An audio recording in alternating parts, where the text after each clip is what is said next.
Hello everyone, আসসালামু আলাইকুম। আজকে আমার রেসিপি সজনে পাতার বড়া। আশা করছি রেসিপিটি আপনাদের ভালো লাগবে। যদি রেসিপিটি ভালো লাগে তাহলে একটা লাইক দিয়ে সাবস্ক্রাইব করে আমার পাশে থাকবেন। এই সজনে পাতার বড়া এতটাই পুষ্টিগুণে ভরপুর যে ডায়াবেটিস কন্ট্রোল করতে সাহায্য করে। কিভাবে সজনে পাতার বড়া তৈরি করতে হয় সেটা আপনাদেরকে আজকে দেখাবো। এখানে আমি সজনে পাতা নিয়েছি, ভালো করে ধুয়ে পরিষ্কার করে নিয়েছি। এখন এর মধ্যে কি কি উপকরণ দিয়ে মিশিয়ে নিব তা আপনাদেরকে দেখাবো। এখানে আমি পেঁয়াজ কেটে নিয়েছি, রসুন কেটে নিয়েছি, কাঁচামরিচ কেটে নিয়েছি। সবগুলাই আমি এই সজনে পাতার মধ্যে দিয়ে দিলাম। লবণ দিয়ে দিলাম, অল্প একটু হলুদের গুঁড়া দিলাম, অল্প একটু মরিচের গুঁড়া দিলাম, অল্প একটু ধনিয়ার গুঁড়া দিয়ে দিলাম, বেকিং সোডা দিয়ে দিলাম অল্প। এখন 1.5 চামচ চাউলের গুঁড়া দিয়ে দিলাম, 1.5 চামচ বেসন দিয়ে দিলাম। এখন আমি এই সজনে পাতাটা হাত দিয়ে ভালো করে মেখে নিব। সবগুলা উপকরণই আমি এই সজনে পাতার মধ্যে মিশিয়ে নিলাম। এখন আমার মেশানো হয়ে গেছে। এখন আরেকটু আমি বেসন দিয়ে দিলাম, কারণ বেসনটা একটু কম হয়েছে।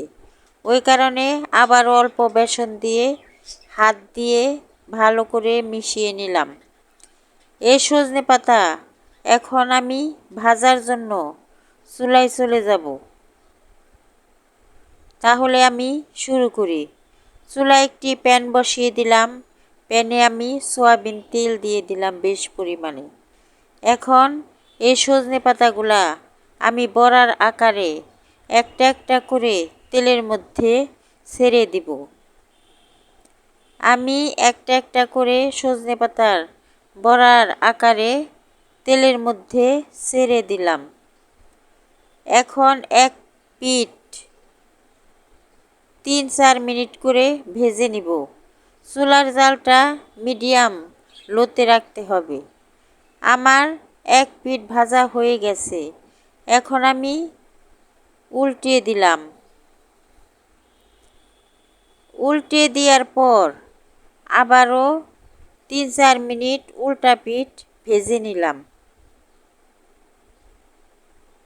ভেজে নেওয়ার পর আমি এখন তুলে নিলাম তেলের থেকে, কারণ বড়াগুলো আমার ভাজা হয়ে গেছে।